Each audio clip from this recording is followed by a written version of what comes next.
The avoidant mind operates on a particular logic that transforms absence into intrigue and silence into strategy. When genuine disengagement occurs, when someone finally stops pursuing and starts healing, the avoidant does not interpret this as the natural consequence of their behavior. Instead, they filter it through a lens distorted by their own relationship with distance and desire. They assume the withdrawal is tactical rather than authentic, a game rather than genuine self-preservation. This misreading reveals something profound about how deeply their avoidant patterns have warped their understanding of human connection and emotional honesty. The fantasy that protects the ego. To the avoidant, the idea that someone could genuinely move on, genuinely stop caring, genuinely choose their own peace over continued pursuit feels almost impossible. Their entire relational framework is built on the assumption that others will always want them more than they want others. So when the chasing stops, their mind immediately constructs a narrative that preserves this worldview. The silence must be a tactic. The distance must be manipulation. The lack of contact must be an attempt to trigger their interest through artificial scarcity. This interpretation allows them to avoid confronting a far more threatening reality, that their behavior had consequences, that their withdrawal caused genuine pain, that someone reached a breaking point and chose themselves. By framing the absence as a game, they transform a moment of potential self-reflection into an opportunity for renewed ego gratification. The withdrawal becomes proof of their desirability rather than evidence of their destructiveness. They convince themselves that the other person is simply mirroring their own tactics back at them, engaging in the same push-pull dynamic that the avoidant themselves mastered.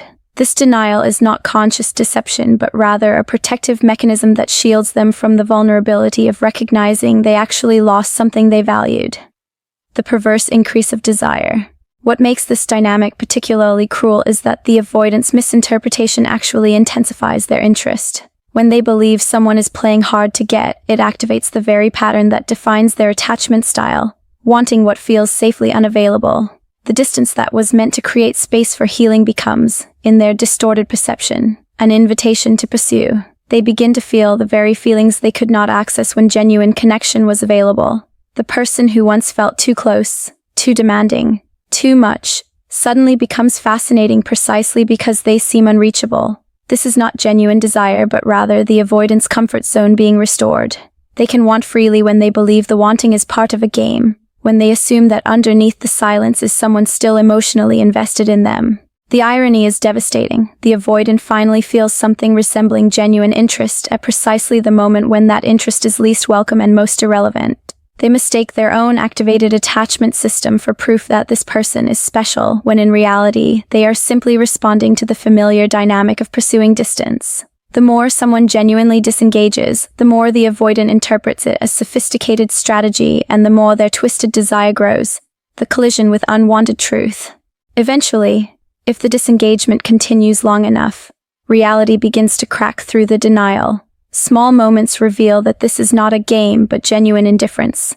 The absence is not designed to provoke but reflects actual emotional withdrawal. The silence is not strategic but self-protective. When this truth finally penetrates the avoidance defensive narrative, it triggers something far more destabilizing than simple rejection. It forces them to confront that they misread the entire situation, that their framework for understanding relationships is fundamentally flawed, that their confidence in their own desirability was built on fantasy rather than reality. The person they thought was playing hard to get was actually just hard to reach because they had moved beyond caring. This realization does not arrive as clean acceptance, but as a disorienting scramble to reassert control. The avoidant may escalate their pursuit, trying to prove their interpretation was correct, trying to force a reaction that confirms the other person still cares.